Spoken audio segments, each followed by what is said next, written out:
টুনিদের বনে ছেলে পাখির পাশাপাশি মেয়ে পাখিরাও অনেক পরিশ্রমী ছিল।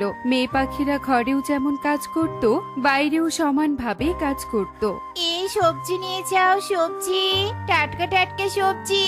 এই সবজি নিয়ে যাও, সবজি সতেজ সবজি। টুনি যখন হাঁকডাক করছিল তখন দলে দলে সবাই এসে টুনির দোকান থেকে সবজি কিনে নিয়ে যায়। কিছুক্ষণের মধ্যেই টুনির দোকানের সব সবজি বিক্রি হয়ে যায়। যাক বাবা, আজকের মতো সবজি বিক্রি করা শেষ করেছি। এখন বাড়িতে গিয়ে রান্না বান্না করি, টোনা আবার খেতে আসবে। বাবা বাবা, এই টুনি কি জাদু জানে নাকি? ক্ষণিকের মধ্যে সব সবজি বিক্রি করে চলে গেল, আর আমি কিনা দোকানে বসে বসে তাকিয়ে দেখলাম। না, টুনির মতো আমাকেও সবজি বিক্রি করতে হবে। এই সবজি নিয়ে যাও, সবজি নানান রকম সবজি। এই সবজি নিয়ে যাও, সবজি। সুখী অনেক হাঁকডাক করতে থাকে, কিন্তু কেউ তার সবজি কিনতে আসে না। তাই সুখী সারাদিন দোকানে বসে থেকে সন্ধ্যার আগে মন খারাপ করে বাড়িতে ফিরে যায়। কে সুখী, কি হয়েছে? মুখটা এমন কালো করে আছো কেন? তোমাকে কেউ কিছু বলেছে নাকি? না কবুতর, আজ দোকানে একটুও বিক্রি হয়নি, আর টুনি কিনা চোখের পলকে সব সবজি বিক্রি করে চলে গেছে। তাই তো আজ মনটা ভীষণ খারাপ। সুখী, এভাবে ভেঙে পড়ো না, ধৈর্য ধরে দোকান চালাতে হবে। দেখবে এক সময় টুনির মতো তোমার দোকানও অনেক ভালো চলবে। যাও গো, এখন রান্না করো, আমার যে খুব খিদা পেয়েছে। এরপর কবুতর সুখীর কথা মতো গিয়ে রান্না করে, আর তারপর তারা খেয়ে ঘুমিয়ে পড়ে। এভাবেই দেখতে দেখতে রাত গড়িয়ে সকাল হয়ে আসে। প্রত্যেক দিনের মতোই টুনির দোকানে গিয়ে সবজি বিক্রি করে বাড়িতে চলে যায়। আর এটা দেখে সুখীর ভীষণ জন্ম নিতে থাকে। না, এভাবে আর বসে বসে দেখলে চলবে না। টুনির কারণে আমার ব্যবসা দেখছি লালবাতি জ্বলে যাচ্ছে। যে করে হোক টুনির দোকান বন্ধ করতেই হবে, কিন্তু কি এমন করব বুঝতেই তো পারছি না। এসব বলে সুখী ভাবতে থাকে, আর অনেক ভাবার পর সুখীর মাথায় এক বুদ্ধি চলে আসে। এই তো পেয়েছি বুদ্ধি, আজ রাতের মধ্যে কাজ সারতে হবে। এরপর সুখী রাত হওয়ার অপেক্ষা করতে থাকে, আর রাত হতেই সুখী নকল রাবারের সাপ এনে টুনির দোকানের সামনে রাখে। পরদিন এ কি, আমার দোকানে সাপ এলো কি করে? এই সাপের সামনে গেলে তো এক্ষুনি আমাকে দংশন করবে। টুনি যখন এভাবে বলছিল তখনই টুনির দোকানে টুনির কাস্টমার এসে ভয় পেয়ে যায়। ওরে বাবা রে, ওরে বাবা, সাপ! এই বিষধর সাপের থেকে বাঁচতে হলে এক্ষুনি এখান থেকে পালিয়ে যেতে হবে। ময়ূরী এসব বলে সুখীর দোকানে সবজি কিনতে চলে যায়। একে একে টুনির দোকানের সব কাস্টমার এসে ঘুরে গিয়ে সুখীর দোকানের সবজি কিনতে থাকে, আর কিছুক্ষণের মধ্যেই সুখীর দোকানের সব সবজি বিক্রি হয়ে যায়। উফ, কি যে আনন্দ লাগছে! অবশেষে টুনির দোকানের সব কাস্টমার আমার দোকানে আসতে পেরেছে। সুখী এসব বলে হাসতে হাসতে বাড়িতে চলে যায়। অন্যদিকে টুনির দোকানের বেচা কেনা পুরোপুরি বন্ধ হয়ে যায়। টোনা, জমিতে তো বেগুন চাষ করেছিলাম, দোকান বন্ধ থাকায় একটা বেগুনও বিক্রি করতে পারছি না। এভাবে চলতে থাকলে তো সব বেগুন আমাদের নষ্ট হয়ে যাবে। টুনি, তুমি কোনো চিন্তা করো না। আজ রাতের মধ্যে ওই সাপ একা একা না চলে গেলে কালই আমি সাপুরিয়া নিয়ে আসবো, আর সাপুরিয়া এলেই সাপকে ধরে নিয়ে যাবে, বুঝেছো? টোনার কথায় ভরসা করে টুনি কান্নাকাটি থামিয়ে দেয়। এদিকে সাপুরিয়া আসার কথা বনের সবাই জেনে যায়, তাই সুখীর মনে ভয় হতে থাকে। সর্বনাশ! সাপুরিয়া এলে তো নকল সাপ বুঝতে পেরে যাবে, তখন আসল দোষীকে খুঁজে বের করবে। না না, আজ রাতে সাপকে সরিয়ে ফেলতে হবে। এরপর রাত হয়ে এলে সুখী রাতের অন্ধকারে টুনির দোকানের সামনে যায়। যাক বাবা, কেউ বুঝতে পারেনি এটা নকল সাপ। এই সাপ এখন আমি এখান থেকে সরিয়ে ফেলি, নইলে সবাই বুঝতে পারবে টুনির দোকান বন্ধ করার জন্য নকল সাপকে আমিই রেখেছি। সুখী যখন এভাবে বলছিল পাশে থাকা ইঁদুর সব কথা শুনে ফেলে। সে কি, সুখী দিদির তাহলে এই কাজ ছিল? টুনি দিদি কত ভালো, আমাকে অনেক সবজি খেতে দেয়। না, টুনি দিদির সাথে এমন অপরাধের শাস্তি সুখী দিদিকে পেতেই হবে। এক্ষুনি গিয়ে টুনি দিদিকে সব কথা বলতে হবে। এরপর ইঁদুর ছুটে চলে যায় টুনির কাছে, আর টুনিকে সব কথা খুলে বলে। সবটা শুনে টোনাটুনি সেখানে ছুটে আসে, আর দেখতে পায় সুখী নকল সাপটা হাতে করে নিয়ে যাচ্ছে। ছি ছি ছি ছি, সুখী দিদি, তুমি সত্যি তাহলে এই কাজ করেছিলে? তোমার কারণে অনেক ক্ষতি হয়েছে আমার, তাই তোমার একটা শাস্তি পেতেই হবে। একটু শোন আমার কথা, আমাকে এবারের মতো ক্ষমা করে দে টুনি, ক্ষমা করে দে।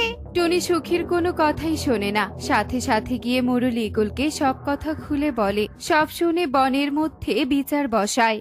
সুখী, তোর কারণে টুনির বেগুন চাষ বৃথা হয়ে গেছে। ওর জমির সব বেগুন নষ্ট হয়ে গেছে, এমনকি দোকান বন্ধ থাকায় ওর অনেক লোকসান হয়েছে। তাই তোর 20,000 টাকা জরিমানা করা হলো। সেই 20,000 টাকা দিয়ে আবার টুনি বেগুন চাষ করবে। মোরল বাবু, আমি হাত জোড় করে বলছি, আমি সব জরিমানা দিব, কিন্তু এবারের মতো আমার সুখীকে আপনারা ক্ষমা করে দিন। ঠিক আছে কবুতর, এবারের মতো সুখীকে ক্ষমা করা হলো। এমন কাজ যেন আর কখনো না করে। এরপর সেখানে বিচার সভা শেষ হলে যে যার বাড়িতে চলে যায়। এবার টুনির জমিতে শুধু বেগুন নয়, সাথে অনেক সবজিও চাষ করেছে। টোনা, এখন থেকে দেখবে আমাদের জমি সবজি দিয়ে আমাদের অনেক ভালো ব্যবসা হবে, আমরা অনেক লাভবান হব। ঠিক বলেছ টুনি, তার জন্য আমাদের অনেক পরিশ্রম করতে হবে, বুঝেছো? এরপর টোনা টুনি জমির কাজ করতে থাকে। জমিতে অনেক সবজি হলে টোনা আগের মতো আবারও দোকান চালাতে থাকে। এদিকে সুখীর দোকানও ভালোই চলতে থাকে, আর এসব দেখে কালুর মনে হিংসা হতে থাকে। বাবা, টুনি আর সুখী দেখছি অনেক টাকা আয় করছে। আজ বিয়ে করিনি বলে আমাকে আয় করে দেওয়ার কেউ নেই। আমি কি তাহলে সারা জীবন গরিবই থেকে যাব? না না, আমাকে কিছু একটা করতেই হবে। এরপর কালু সব বুদ্ধি ভাবতে থাকে, আর ভাবতে ভাবতে তার মাথায় বুদ্ধি চলে আসে। এই তো পেয়েছি বুদ্ধি, রাতের অন্ধকারে টুনি আর সুখীর দোকানের সব সবজি চুরি করতে হবে। কয়েকদিন আগেই তো সুখী টুনির ক্ষতি করতে চেয়েছিল। আমি চুরি করলে সব দোষ তাহলে টুনির ওপরেই যাবে, আর আমি বেঁচে যাব। কালু শয়তানি বুদ্ধি করে এভাবে উচ্চস্বরে হাসতে থাকে। এরপর কালু রাত হতেই সুখী আর টুনির দোকানের সব সবজি চুরি করে পালিয়ে যায়। পরের দিন টুনির দোকানে এসে সবজি দেখতে না পেয়ে তার চোখ কপালে উঠে যায়। সর্বনাশ, আমাদের এতগুলো সবজি কোথায় গেল? কে কে নিয়ে গেছে আমার সবজি? আমার এত বড় সর্বনাশটা কে করলো? টুনি কান্নাকাটি করে সেখান থেকে চলে যায়। একইভাবে সুখীও তার দোকানের সবজি দেখতে না পেয়ে কান্না করতে থাকে। এভাবেই দুদিন কেটে যায়, আর দুদিনই কালু টুনিদের দোকান থেকে সবজি চুরি করে। তাই এই চুরি নিয়ে বনে কানাঘুষা চলতে থাকে। শুনেছিস, আমাদের বনের টুনির দোকানের সবজি প্রত্যেকদিন চুরি হচ্ছে, সাথে নাকি সুখীর দোকানেরও চুরি হচ্ছে। তবে তুই যাই বল, আমার মনে হচ্ছে সুখী সাপটা নাটক করছে। এর আগেও তো কম কিছু করেনি। গিয়ে দেখ, সুখী টুনির দোকানের সবজি চুরি করছে। ময়ূরী যখন এভাবে বলছিল, আড়াল থেকে সুখী সবটা শুনে মনে মনে অনেক কষ্ট পায়। এ কি ময়ূরী দিদি, এসব কি বলছে? আমি চুরি করেছি? না না, আমি আর যাই করি চোর নই, আমি চুরি করিনি। এরপর সুখী ঈগলকে টুনির বাড়িতে ডেকে পাঠায়। ঈগল সেখানে আসলে সুখী অনেক কান্নাকাটি করতে থাকে। বিশ্বাস কর টুনি বোন, মোরল বাবু, আমি চুরি করিনি, আমি চোর নই, বিশ্বাস করো আমাকে। আমার দোকানে সবজিও যে চুরি হচ্ছে। সুখী দিদি, তুমি এভাবে কেঁদো না। আমি জানি তুমি আমার সাথে হিংসে করলেও চুরি করতে পারো না, কিন্তু আমাদের বনে এমন চোর কে আছে যে কিনা আমাদের দুজনের সবজি ছাড়া আর কিছুই চুরি করছে না?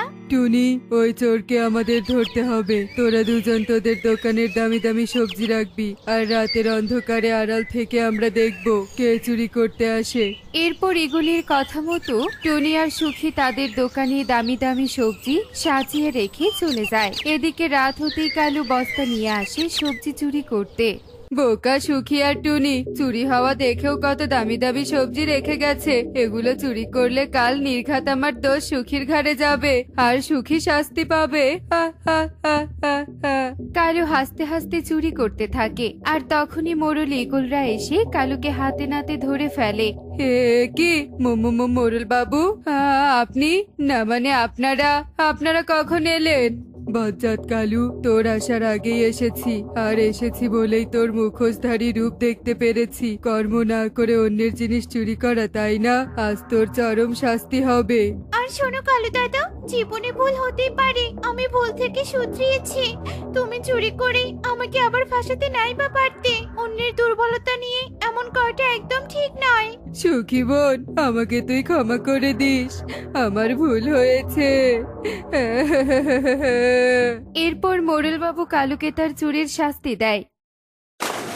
তো বন্ধুরা, অন্যায় করে কখনো পার পাওয়া যায় না, অন্যায়ের শাস্তি অনিবার্য, সেটা যেভাবেই হোক হবেই। এমনই সব মজার মজার শিক্ষণীয় টুনি পাখির গল্প দেখতে আমাদের সাথেই থেকো। আর গল্পটি কেমন হয়েছে তা কমেন্টে জানাতে ভুলো না কিন্তু। Bye bye.